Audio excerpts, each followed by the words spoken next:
আরে কি গরম!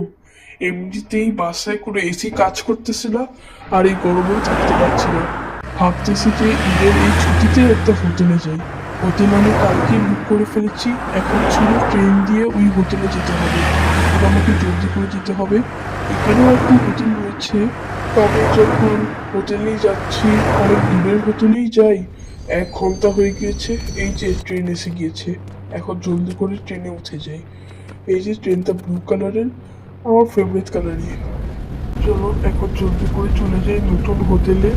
তাড়াতাড়ি করে আমাকে যেতে হবে, কারণ কিছুক্ষণের মধ্যে রাতও হয়ে যেতে পারে।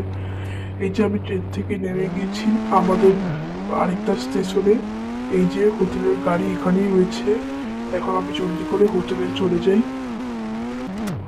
এই যে হোটেলে এসে গেছি, দেখো এখানকার গেটও অটোমেটিক্যালি খুলে যায়। এই যে আমি এখন নেমে যাই। এখান থেকেও ভিলায় ঢোকা যায়, কিন্তু আমি ঢুকবো না। চলো জলদি করে যাই। এই যে দেখো একদম আমার বাসার মতো। আর এখানে সিঁড়িগুলোও মনে হচ্ছে যেন পড়ে যাবে, কিন্তু ভালোই।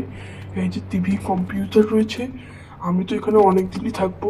তো চলো এখন নতুন সুইমিং পুলে গোসল করতে যাই।